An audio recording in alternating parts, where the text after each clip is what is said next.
सवाल जितना मैं समझा हूं कि आपको क्रिटिकल डिसीजंस जब आप लें तो आपको क्या करना चाहिए, कैसे आप क्रिटिकल डिसीजंस को सही ले सकते हैं। अगर आप कभी ये कल्पना करें कि मैंने शरीर छोड़ दिया है और अब मैं ऊपर से देख रहा हूं अपने आप को, और किसी ने ये डिसीजन लिया है, तो ये मेरे देश के लिए, मेरे समाज के लिए, आने वाले भविष्य के लिए इसका वो क्या होगा। इसका मतलब आप एक ऑब्जेक्टिविटी के साथ जब आप डिसीजन लें तो सेल्फ को उसे हटा दें। सेल्फ भी इंपॉर्टेंट है, बाद में लाएं। पहले किसी भी डिसीजन को लेने से पहले ये प्रश्न पूछें, इसमें मेरा कोई सेल्फ इंटरेस्ट तो नहीं है। चेकलिस्ट है ये। दूसरी बात, मुझे डर तो नहीं लग रहा है। अगर लगे कि ये डिसीजन मैं किसी डर से कर रहा हूं तो छोड़ दे उसको, वो भी क्रॉस है। लालच, मुझे कोई लालच तो नहीं है। जब आप अपने आप को एक ऑब्जेक्टिव तरीके से, अपने बिल्कुल डर, इसे कहते हैं साक्षी भाव, साक्षी भाव से आप इसको देखते हैं तो आपकी डिसीजन मेकिंग क्षमता में एक चीज आती है, क्लैरिटी। फिर आप क्लैरिटी देखते हैं, फिर नेक्स्ट सवाल आता है, व्हाट इज दिस कॉस्ट। अगर मैं निर्णय लेता हूं तो क्या मेरे 1000 आदमी मारे जाएंगे, या इस ब्लास्ट के अंदर में मेरे 5 आदमियों को नुकसान होगा, या मेरे देश की 50 किलोमीटर धरती जा सकती है। फिर आप सोचते हैं क्या मैं इस कॉस्ट को अफोर्ड कर सकता हूं, क्योंकि मैं रिस्क तो ले रहा हूं कि अगर जीत गया तो मैं इससे ज़्यादा वो प्राप्त कर सकता हूं। तो आपको कॉस्ट तो पे करनी ही पड़ेगी। ऐसा कोई क्रिटिकल डिसीजन नहीं होता जिसके अंदर कॉस्ट ना हो। फ्री में कोई डिसीजन नहीं होता, वो मेहनत के रूप में हो, इन्वेस्टमेंट के रूप में हो, आपकी जान के रूप में हो, दाव तो लगाना ही पड़ता है। लेकिन आप दाव ये नहीं लगाते कि आप 5 रुपए के लिए अपनी जान का दाव लगाते हैं। It has got to be cost effective. आप खतरा लेते हैं, जब आप खतरा लेते हैं तो आप ये भी सोचते हैं स्टेक्स क्या है। अगर मेरा कोई पर्सनल स्टेक नहीं है लेकिन नेशन का स्टेट है तो बड़े से बड़ा डिसीजन भी लेंगे, बड़े से बड़ा खतरा होगा तो वो भी लेंगे। तो आपके अंदर में ये है, make a very rational and a logical cost estimate of the decision that you are taking. उस कॉस्ट एस्टिमेट में कॉन्सिक्वेंसेस आते हैं कि इसके परिणाम क्या हो सकते हैं। अगर उसके परिणाम आप अफोर्ड कर सकते हैं या देश अफोर्ड कर सकता है तो बहुत अच्छी बात है। नहीं कर सकता है तो फिर फॉल बैक पोजीशन क्या है। तो फिर अगर ये नुकसान हो गया, उसके बाद में इसको कंपेंसेट करने के लिए मैं अगला कदम क्या लूँ।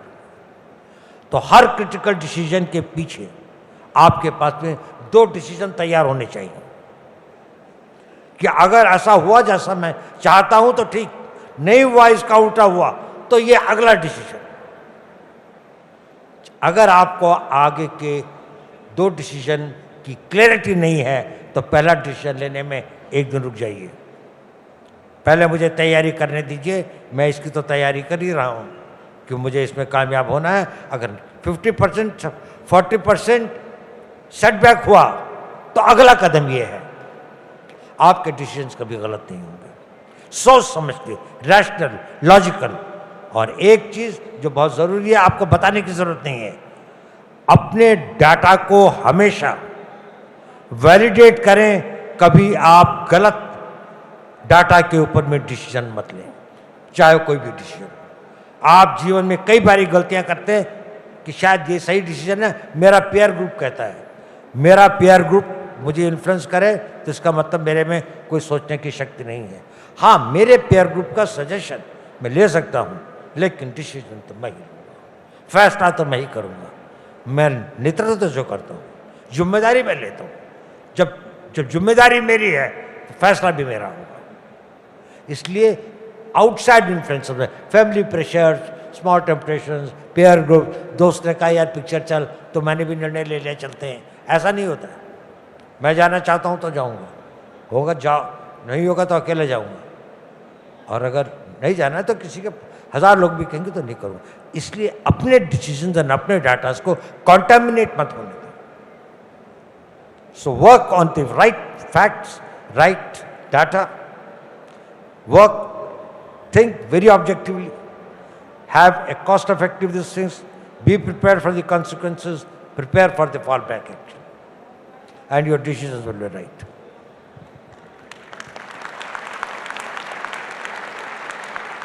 आपका बहुत बहुत धन्यवाद sir.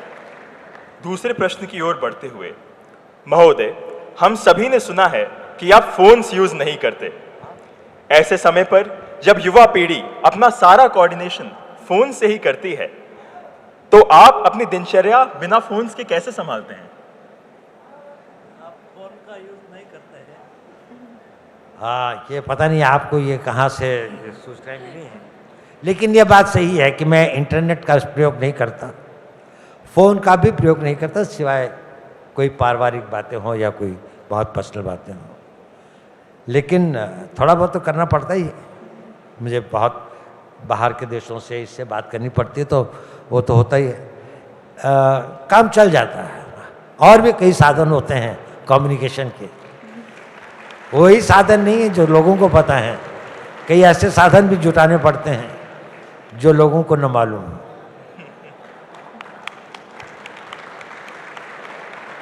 Thank you sir. Sir, कहा जाता है कि battles are rarely fought on fields alone. आजकल के ग्लोबल एनवायरनमेंट में हम भारतीय अपना इमेज और अपनी मैसेज पूरी दुनिया तक कैसे पहुंचा सकते हैं, और इसमें देश का युवा हम कैसे योगदान दे सकते हैं? देखिए, no message is more powerful than your performance. Biggest message is silently achieve करें। आप कुछ इनोवेशन करें, आप कोई नया सैटेलाइट बनाएं। आजकल बहुत सारे बच्चे बना रहे हैं, मैं इसलिए कह रहा हूं क्योंकि बहुत सारे स्टार्टअप्स आ रहे हैं।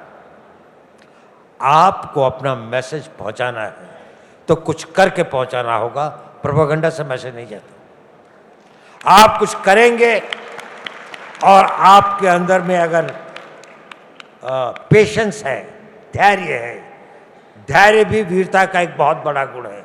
हर वीर आदमी बहुत धैर्यवान होता है, हर कायर जल्दबाजी में होता है।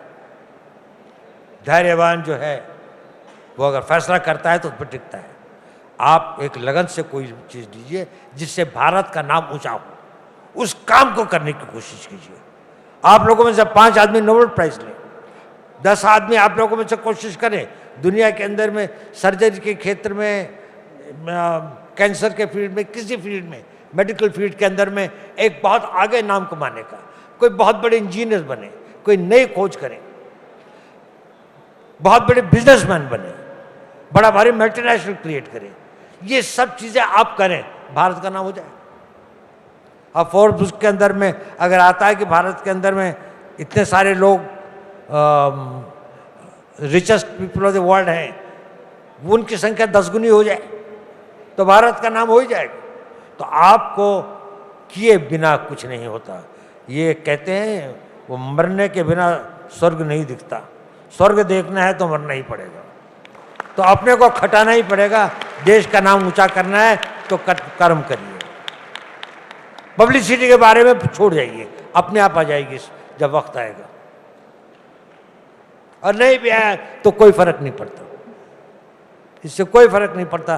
दुनिया आपको जाने या न जाने, आपको पहचाने न पहचाने। आपको मालूम है कितने लोगों ने कुर्बानियां दी इस देश के लिए जिनका नाम कोई नहीं जानता, जिसके बारे में किसी को पता नहीं है। देखिए, 11वीं शताब्दी से लेके कोई एक दिन ऐसा नहीं था जहां कोई न कोई अपनी कुर्बानी नहीं दे रहा था। भूल गए लोग। गांव की छोटी कहानियां थी, कस्बों की कहानियां थी, लोगों की कहानियां थी। उन्होंने अपने धर्म के लिए, अपनी आस्था के लिए अपनी अपनी कुर्बानियां दी। उनका जीवन तो सार्थक हो गया, पब्लिसिटी हो या न हो। आप, you are responsible for your way of life. आपका जीवन सार्थक होना है तो आप ये सोचें, आप वो कर गुजर के जाएंगे जो आप करने की, जिसमें आपकी, जो आप में क्षमता थी, जितनी आप में ईश्वर ने योग्यता दी थी, जो अवसर दिए थे, आप नहीं चूके अपने देश का नाम बढ़ाने के लिए। अगर आप अपनी छोटे से छोटा काम कर रहे हैं, कोई काम छोटा नहीं होता, लेकिन कोई, अब स्कूल में टीचर है, आप पूरी लगन और श्रद्धा के साथ उसको पढ़ाइए, देश का नाम ऊंचा हो जाएगा। उन स्टूडेंट्स को क्रिएट करिए। आप डॉक्टर हैं, इंजीनियर हैं, कोई भी हैं, जो भी काम कर रहे हैं परफेक्शन के साथ करें, the nation will be great. मैं आपको कहानियां नहीं सुनाना चाहता, लेकिन एक बार एक जहाज के अंदर में, जापान से लेके वो जहाज चला मेरे ख्याल से वेस्ट कोस्ट की तरफ, अमेरिका में की तरफ जा रहा था। तो एक कोई था जिससे खाना खा रहे थे, तो गालियां दे कि उसको खाना नहीं दिया था। तो उन्होंने कहा कि मुझको खाना क्यों नहीं दिया? उसने कहा आपका जो टिकट था उसमें खाना नहीं था। तो वो गाली देने लगा कि जापान ऐसा है, जापान के देश ऐसा है। तो उसके पीछे एक जापानी बैठा हुआ था, उसने कुछ नहीं कहा, उसने लाकर अपनी थाली उसके सामने रखी और उसने खाना खा लिया। वो बैठा रहा। तो एक ब्रिटिश था, उसने उससे फिर पूछा, उसने कहा शायद इस आदमी को पता नहीं था कि इसका टिकट या इसका पैसा जो था, जिसमें भोजन भी शामिल था, वो कुछ अधिक था। लेकिन मैं इस खाने को नहीं खा सका क्योंकि वो मेरे देश के लिए ऐसा कह रहा था। मेरे गले से वो नहीं निकला क्योंकि मैं इसको सुन नहीं सकता था। वो आपके दिलों में होता है। आपको सिर्फ थाली उठा के दूसरे को देनी पड़ती है, अपना हाथ मार के दूसरे को देना पड़ता है देश के लिए। आपके अंदर वो भावना होनी चाहिए। हर एक आदमी ये कहे कि माउंट एवरेस्ट पे तिरंगा लगा के आऊंगा, ऐसा आवश्यक नहीं है। हर काम जहां भी हो, आप स्टूडेंट हैं तो लगन से पढ़िए। 4 घंटे आप अपने लिए पढ़ते हैं तो 1 घंटा इस लगन से भी पढ़िए, मुझे देश के लिए करना है, मुझे कल कुछ बनना, मुझे अपने आप को बनाना है, देश को आगे बढ़ाना है। इसके लिए मैं अपने समर्पित होकर पढ़ूँ।